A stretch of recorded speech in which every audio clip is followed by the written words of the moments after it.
I was hailed as the most outstanding, so like a pressure for me to live up to being the most outstanding student. But a lot of people trust me join two words, which is Express and Expresso. So to be honest, I'm not Jorn type of a student. I was not successful. Like, I think it's so much bigger by that time.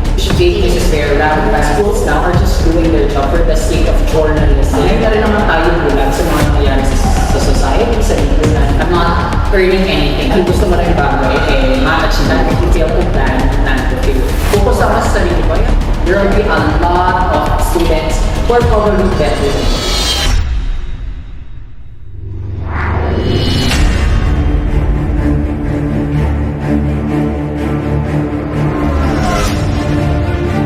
Expresso. Breaking molds, shifting gears. Autobots. Good day, I am 𝗕𝒉𝒆 𝗘𝘅𝒽𝒊𝒏, your Autobot interviewer for today.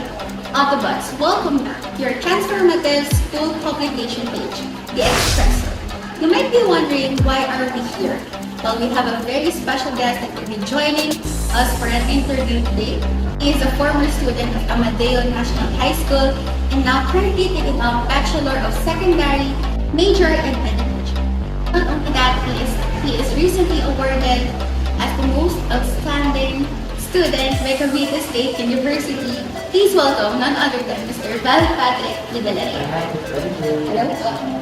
First of all, thank you, Sir Val, for granting our request for this interview. We are very honored to have you here. Actually, it was also my pleasure. When I was invited and a friend told me that I was invited for an interview, it was really my pleasure because it's like also looking back at my roots and where I started. So it felt like also giving back. At the same time, seeing how much I grow as a person and how that contribute to the institution that I left, which is 𝗕𝒉𝒆.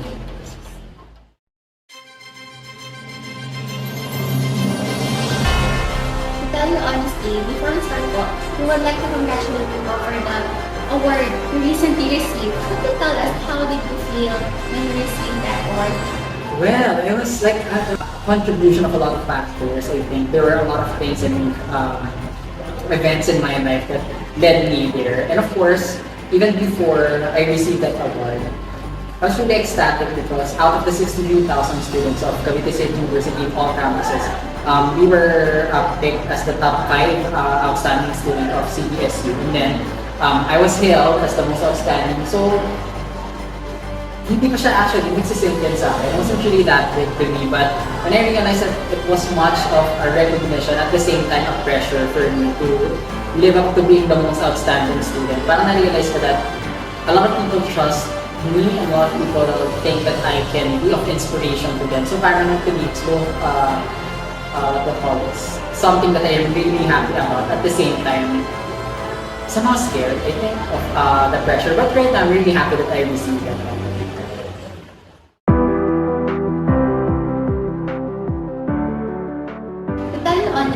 We heard that you actually the mastermind of the Expresso. Will you tell us the origin of the Expresso and how it came during your life? Okay, well, I like the word mastermind. I remember that time that we were Sir Ramel and the rest of the faculty that was assigned to come up with a publication team for 𝗕𝒵 High School. They had this competition for students to think of a title for the publication team, and I was just really wondering kung ano ba yung magandang pangalan. Kasi if I'm not mistaken, sa junior high school, the publication team is called the 𝗕𝒉𝒆. So it's something related to the local 𝗕𝒉𝒆 history and our product here. So parang naisip ko, baka hindi natin pwede siya i-relate. So I joined two words, which is Express and Expresso. So dahil coffee capital of Philippines. So sabi ko, magandang i-relate natin yung expression natin and our opinions. Dahil tayo, especially me, during that time, I'm a humanities student. So parang sabi ko, I'm really passionate in expressing myself, my points. So parang sabi ko, maganda siya ng pagsamahin, Express and Espresso. Kasi parang when you share something with the student, it's also a type of courage. And di ba kapag naman we drink coffee, parang sabi nga nila may tapang daw yung coffee. So parang to me, maganda siyang expression, at the same time representation ng mga estudyante na it makes your mind awake. At the same time, makikurious ka rin, bakit ganyan ang tawag nila sa publication nila? What's the story behind it? So I think that's the reason why you're asking me that question. So parang feeling ko, it also picked your head to this. So parang yun yung pinaka-goal ko lang.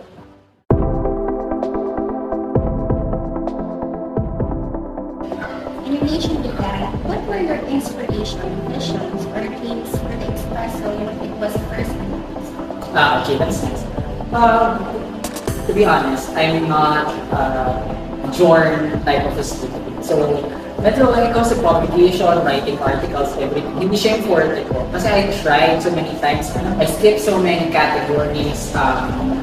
Copy reading, headline writing, news writing, feature writing, editorial writing. I did all of that, but I was not successful at writing. So, paano sabi ko, kung hindi man ako makapag-take part in publishing something, makita siguro that there will be more capable students who can take part in that thing. At the same time, I was part of it. Siguro hindi na lang sa pagpapublish, but being the person who gave the name for the publication.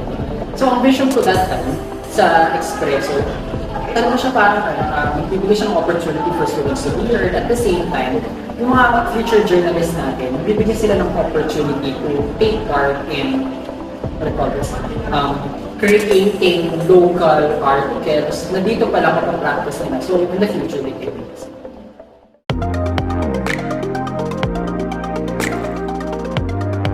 Currently, we are facing normal and adjusting ourselves to the effects of the pandemic. Could you tell us the significance of Expresso today to know where we currently live? You know what? I think during the pandemic, it has really magnified the world of social media, the opportunities that we are in. I think it's so much bigger by that time. And talagang yung age natin, more on virtual na yung mga interactions natin. So, as students, I remember when I was in college, second year, third year, I was also looking forward to announcements, to publications on Facebook, because I think that's the most viable option in order for me to be informed. So, parang sabi ko, technology really helped us during the pandemic, and even up until now, I'm face-to-face na. I think it's the best option. Yun yung magandang side siguro ng pandemic kasi we were able to focus on the strength of social media. So, ang Expresso, I'm not just looking at it as an opportunity for students to publicize articles or anything or talk about anything, but also make social media platform para yung mga estudyante natin mas well-informed. Because you know, at this age, fake news is very rampant, tapos maraming madaling maniwala sa mga hindi totoong bagay on social media. So Express, I think it would be very instrumental if they would take their part in the social media. Kasi parang yun yung goal ko, since I'm a content creator. I'm seeing social media not just a place of entertainment, not just a place of finding something that you that makes you happy, but at the same time, it makes you informed. I think first and foremost. So parang kapag nakita ko yung mga kabataan who take part in causes like this, lalo yung pag-combat sa fake news, I think it really makes me feel accomplished as their senior. Parang nakakatuwa that at yung mga bata na to, as early as now, they are using social media to their advantage. So what more in the future? So what are we expecting? So hopefully, Expresso will be that bridge para mas, technology literate yung ating mga future, not just journalists but also consumers of social media.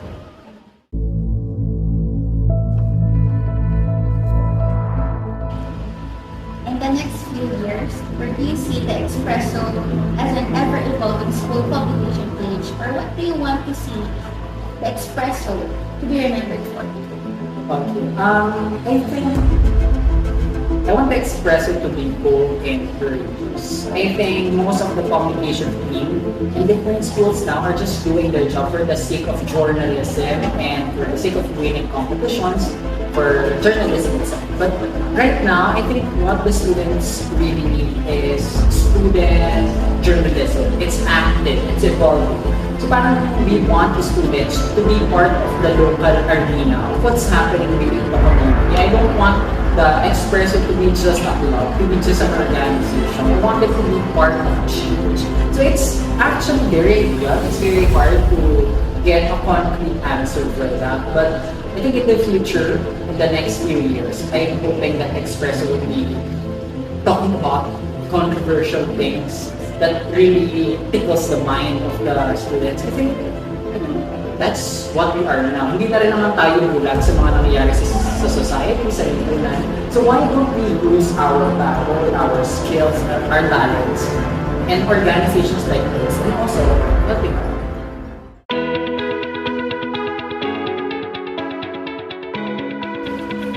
As a future educator and a social media content creator, what advice po can you give to the next generation of media producers and content creators? Oh, that's nice. I think when it comes to content creation, you do what you're really passionate about. So if you're passionate about journalism, gusto mong pag-usapan yung nangyayari sa community, no, national level, whatever that is, do it.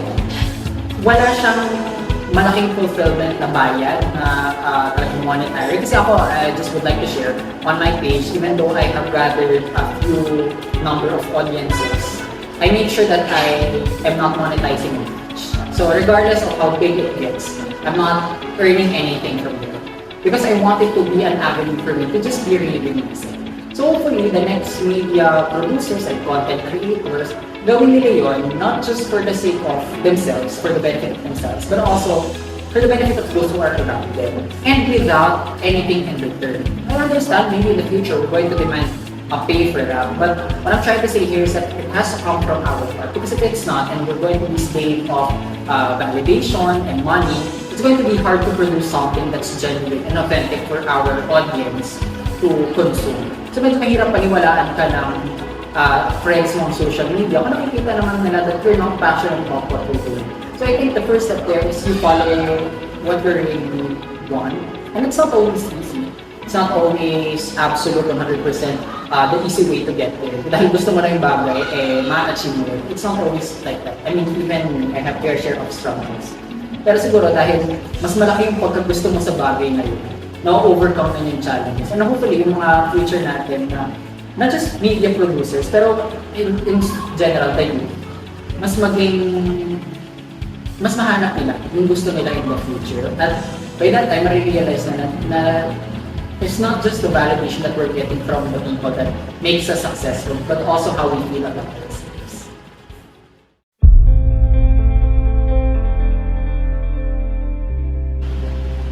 Before we end this interview, those graduating students who are watching us right now, what kind of advice would you give to them to help be ready for college? Oh, that's nice. I think for our graduating students, I think it's going to be important for you to first plan, because sabi nga nila, if you fail to plan to fail. So you really have to think ahead of time. You know, probably some of you are not so sure about where you're going to go in the college arena, but you'll figure it out. What's important is that somehow you have a direction. May ano bang gusto mong mangyari in the future? Gusto mo yumaman? Gusto mo magka-business? Gusto mo tapos? So it's up to you. Even if it's very vague, you also have to think of something ahead of time. Hindi ka ganun kasigurado. Second, you're going to leave a lot of things in high school. When you're in college, it's a totally different environment. There will be a lot of students who are probably better than you. Merong mga valedictorian dyan, may salutatorian, and you, probably you're just a top student in your class before, but then, you have to release that pressure to yourself. It's okay if you're not going to be as good as them. Just do your thing. I think that's the most important thing in college. Ako, focus lang sa sarili ko. I have friends and we have healthy competition. At the same time, we have different goals. And we know that we have come from different backgrounds. Meron din kami iba't ibang kagalingan. So parang yun yung dapat ma-realize ng mga grade 12 students na pag nagpunta ka ng college, hindi kayo pare-pareho ng nararanasan. So ikaw, focus ka sa sarili mo, because the race to get there is no race at all. Iba-iba tayo ng plans at iba-iba tayo ng life, what we call this, time frame. So I think it's important for us to focus more on the way na dadaanan natin, ano yung mapupuntahan natin, at the same time, how long are we willing to take the journey to it.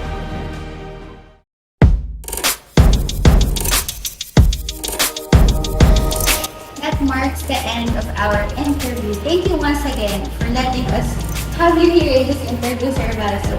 Thank you for serving as an inspiration for us students and for all. Thank you. Thank you po. And to our viewers, we hope that you learned something today in this interview. Don't forget to like, follow, and share our page, The Expresso, for daily content. Autobots,